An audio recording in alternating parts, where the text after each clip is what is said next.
ناظرین و سامعین، آپ دیکھ رہے ہیں پی اے نیوز ایچ ڈی اور میں ہوں آپ کا ہوسٹ ذوالفقار علی سلیمی۔ جہلم سے معروف مذہبی اور متنازع اسکالر انجینئر محمد علی مرزا کو پولیس نے گرفتار کر لیا ہے۔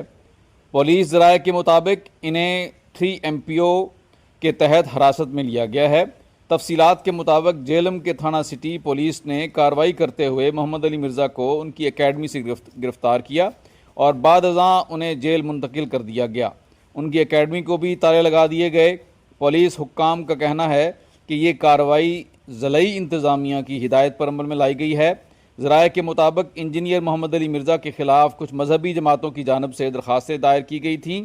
ان درخواستوں میں ان پر مذہبی معاملات میں متنازع بیانات دینے اور عوامی جذبات کو مجروح کرنے کے الزامات عائد کیے گئے تھے۔ مزید یہ بھی بتایا گیا ہے کہ مختلف علماء کرام کے وفود نے آج ضلعی انتظامیہ کے افسران سے ملاقاتیں کیں، جن میں انجینئر محمد علی مرزا کی فوری گرفتاری کا مطالبہ کیا گیا۔ علماء نے موقف اختیار کیا کہ ان کے بیانات سے معاشرتی و مذہبی ہم آہنگی متاثر ہو رہی ہے۔ یاد رہے کہ انجینئر محمد علی مرزا ایک معروف مذہبی اسکالر ہیں جو یوٹیوب اور دیگر سوشل میڈیا پلیٹ فارم پر مذہبی موضوعات پر تحقیقاتی انداز میں گفتگو کرتے ہیں۔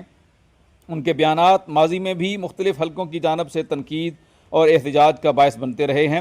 پولیس اور ضلعی انتظامیہ کی جانب سے تاحال اس معاملے میں مزید تفصیلات جاری نہیں کی گئیں۔ ناظرین، آپ کو بتاتے چلیں کہ 3 MPO کیا ہے۔ 3 MPO دراصل maintenance of public order ordinance 1960 کی دفعہ 3 کو کہا جاتا ہے۔ یہ ایک خصوصی انتظامی قانون ہے جو حکومت اور انتظامیہ کو ایسے افراد کی خلاف ورزی کارروائی کا اختیار دیتا ہے جن کی سرگرمیوں سے امن عامہ خراب ہونے کا خدشہ ہو۔ اس میں اہم نکات یہ ہوتے ہیں کہ دفعہ 3 کے تحت اختیار ہوتا ہے کہ ضلعی انتظامیہ یا پولیس کسی بھی ایسے شخص کو گرفتار کر سکتی ہے جو عوامی نظم و ضبط کے لیے خطرہ ہو۔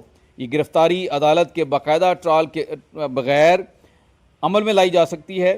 حراست کی مدت عام طور پر پہلے مرحلے میں 3 ماہ تک حراست میں رکھا جا سکتا ہے۔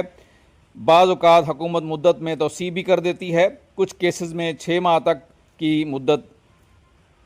گرفتاری کی وجوہات یہ ہوتی ہیں کہ مذہبی یا سیاسی بیانات سے اشتعال انگیزی پھیلنے کا خدشہ ہوتا ہے، جلسے جلوس یا تقریر کے ذریعے عوامی امن خراب ہونے کا اندیشہ ہوتا ہے، کسی گروہ یا جماعت کی طرف سے معاشرتی ہم آہنگی میں بگاڑ ڈالنے والے اقدامات یہ ہوتے ہیں کہ یہ انتظامی گرفتاری کہلاتی ہے، یعنی عدالت میں جرم ثابت ہونے سے پہلے بھی لگائی جا سکتی ہے۔